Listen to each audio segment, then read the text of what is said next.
नमस्कार जय जगन्नाथ आम चैनल को आपण मानकु बहुत बहुत स्वागत।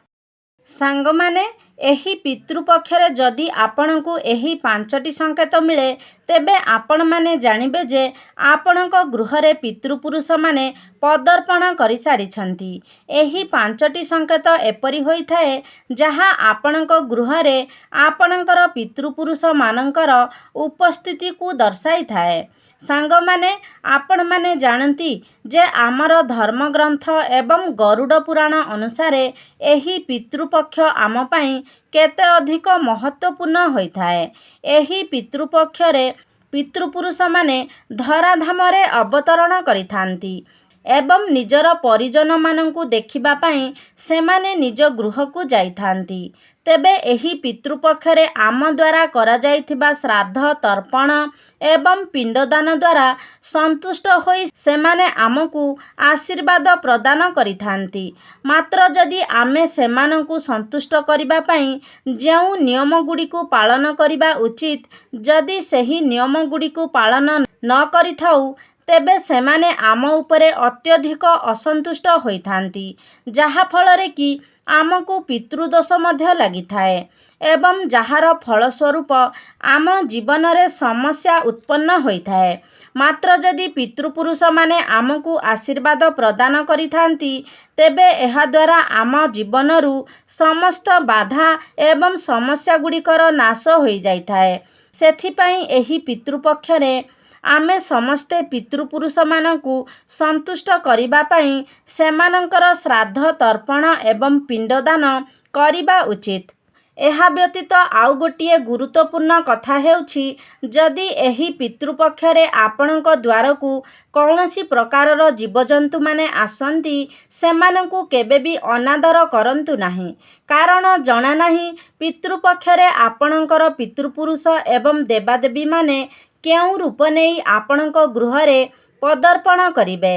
आपणक पितृपुरुष माने एही पितृपक्षरे कौनसी भी रूप नहीं आपणक गृह को आपणकु आशीर्वाद करिबा पाई आसी पारंती। सेथिपाई एही समय रे आपणक गृह को कौनसी प्रकारर भी जीवजंतु आसुछंती सेमानकु आदर करी किछि ना किछि भोजन निश्चय अर्पण करंतु। विशेष करी 3टी प्राणी मानंकु केबे भी अनादर करंतु नाही। तेबे प्रथम प्राणी हेउछि काऊ।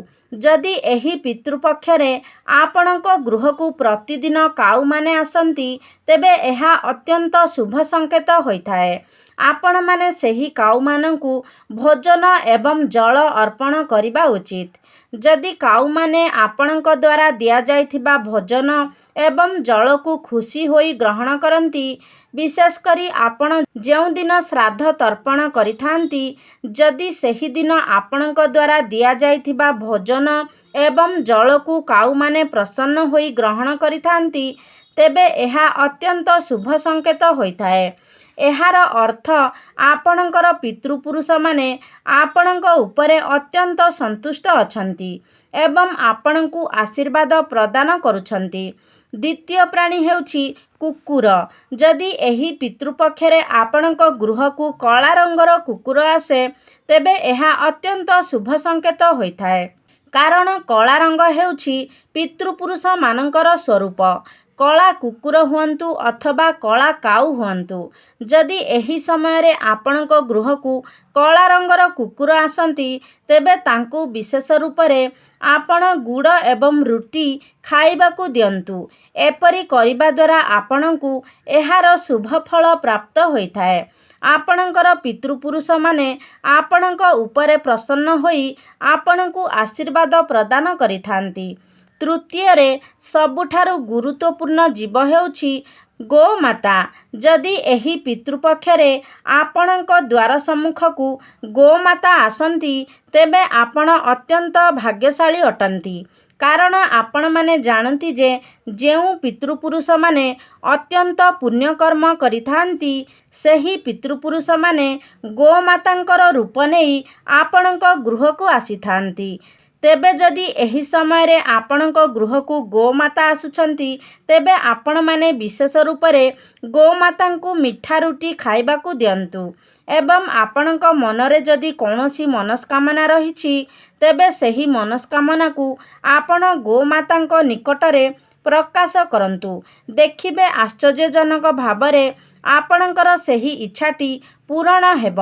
ତେଣୁ ସାଙ୍ଗମାନେ, ଏହି ସମୟରେ ଯଦି ଏହି ଜୀବମାନେ ଆପଣଙ୍କ ଗୃହକୁ ଆସୁଛନ୍ତି, ସେମାନଙ୍କର ଆଦର କରି ସେମାନଙ୍କୁ ଆପଣ ଭୋଜନ ପ୍ରଦାନ କରନ୍ତୁ।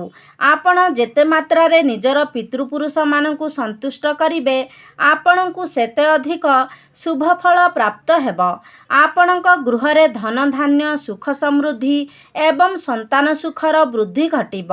ତ ସାଙ୍ଗମାନେ, ଯେଉଁ 5ଟି ସଂକେତ ଆପଣଙ୍କୁ କହିଥାଏ ଯେ ଆପଣଙ୍କ ଗୃହକୁ ପିତୃପୁରୁଷମାନେ ଆସିସାରିଛନ୍ତି, ସେଥିମଧ୍ୟରୁ ପ୍ରଥମ ସଂକେତ ହେଉଛି, ଯଦି ଏହି ପିତୃପକ୍ଷର 16 ଦିନରେ ଆପଣଙ୍କ ଗୃହକୁ ପ୍ରତିଦିନ କାଉ ଆସନ୍ତି ଏବଂ ଭୋଜନ ଗ୍ରହଣ କରନ୍ତି, ତେବେ ଆପଣମାନେ ବୁଝିଯିବା ଉଚିତ ଯେ ଆପଣଙ୍କ ଗୃହକୁ ପିତୃପୁରୁଷ ଆସିସାରିଛନ୍ତି।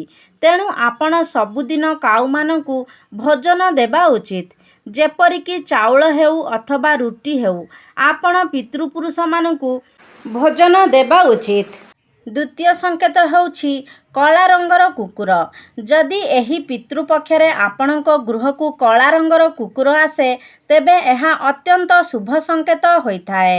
ସାଙ୍ଗମାନେ, ତୃତୀୟ ସଂକେତ ହେଉଛି, ଯଦି ଆପଣଙ୍କ ତୁଳସୀ ଗଛ ହଠାତ୍ ଶୁଖିବାକୁ ଲାଗେ, ତେବେ ଆପଣମାନେ ଜାଣିନିଅନ୍ତୁ ଯେ ଆପଣଙ୍କ ଗୃହକୁ ପିତୃପୁରୁଷଙ୍କର ଆଗମନ ହୋଇସାରିଛି। ମାତ୍ର ସେମାନେ ଆପଣଙ୍କ ଉପରେ ଅତ୍ୟନ୍ତ ମାତ୍ରାରେ ରୁଷ୍ଟ ଅଛନ୍ତି ଏବଂ ଆପଣଙ୍କ ଗୃହରେ ପିତୃଦୋଷ ମଧ୍ୟ ଲାଗିଛି। ତେଣୁ ଏଥିପାଇଁ ଆପଣଙ୍କୁ ପିତୃଲୋକଙ୍କୁ ସନ୍ତୁଷ୍ଟ କରିବା ପାଇଁ ଗୋଟିଏ ଉପାୟ ନିଶ୍ଚୟ ଅବଲମ୍ବନ କରିବାକୁ ହେବ। ତେବେ ଏହି ପିତୃପକ୍ଷରେ ଆପଣଙ୍କୁ ବିଶେଷ ରୂପରେ ପ୍ରଭୁ ସୂର୍ଯ୍ୟଙ୍କୁ ଜଳରେ 2ଟି ଲବଙ୍ଗ ପକାଇ ଆପଣଙ୍କୁ ସୂର୍ଯ୍ୟଦେବଙ୍କୁ ଜଳ ଅର୍ପଣ କରିବାକୁ ହେବ। ଏବଂ ଜଳ ଅର୍ପଣ କରିବା ସମୟରେ ଆପଣ ଏହି ମନ୍ତ୍ରଟିର ଉଚ୍ଚାରଣ କରିବା ଉଚିତ। ମନ୍ତ୍ରଟି ହେଉଛି ଓମ୍ ମମ ପିତୃଦେବତାଭ୍ୟଂ ନମଃ।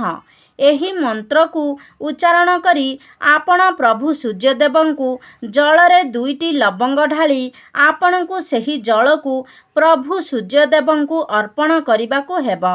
ଏବଂ ଏହି ପିତୃପକ୍ଷରେ ଆପଣଙ୍କୁ ପ୍ରତିଦିନ 3 ଥର ଗଣେଶ ଚାଳିସା ପାଠ କରିବା ଉଚିତ।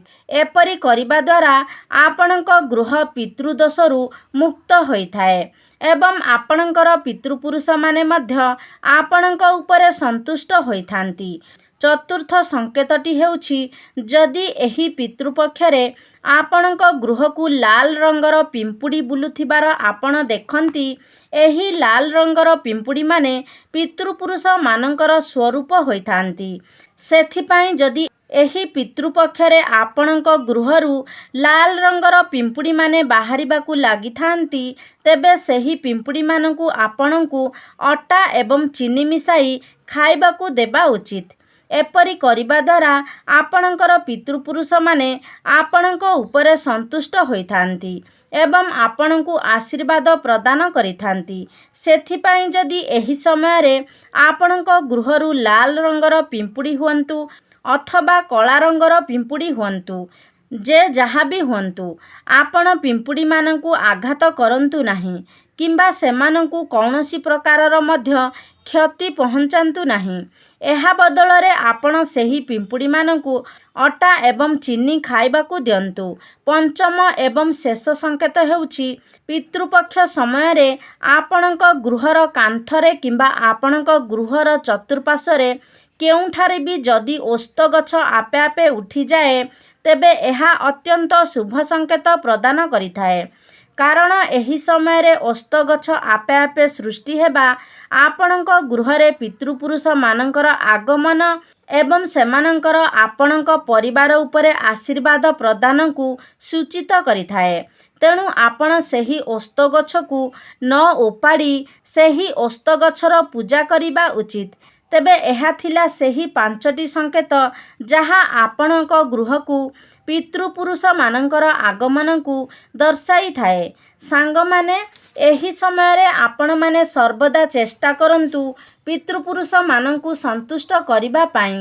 କାରଣ ଯଦି ପିତୃପୁରୁଷମାନେ ଆମ ଉପରେ ଅସନ୍ତୁଷ୍ଟ ହୋଇଯାଆନ୍ତି ତେବେ ଏହାର ଫଳ ଅତ୍ୟନ୍ତ ଭୟାନକ ହୋଇଥାଏ। ସେଥିପାଇଁ ଆମ ଜୀବନରେ ନାନା ପ୍ରକାରର ସମସ୍ୟା ଆସିଥାଏ, ଯାହା ପାଇଁକି ଆମ ଜୀବନ ସମ୍ପୂର୍ଣ୍ଣ ମାତ୍ରାରେ ଅସ୍ତବ୍ୟସ୍ତ ହୋଇଯାଇଥାଏ। ଏମିତିକି ଆପଣଙ୍କ ଭାବିବା ଚିନ୍ତିବା ଶକ୍ତି ମଧ୍ୟ ଆପଣଙ୍କ ମଧ୍ୟରୁ ଲୋପ ପାଇଯାଇଥାଏ। ଏହା ସହିତ ଆପଣଙ୍କର ଯାନବାହନ ଜନିତ ମଧ୍ୟ ଅନେକ ସମସ୍ୟା ଉତ୍ପନ୍ନ ହୋଇଥାଏ। ଅନେକ ସ୍ୱାସ୍ଥ୍ୟଗତ ସମସ୍ୟାରେ ମଧ୍ୟ ଆପଣଙ୍କୁ ଅଯଥା ଖର୍ଚ୍ଚ ହୋଇଥାଏ।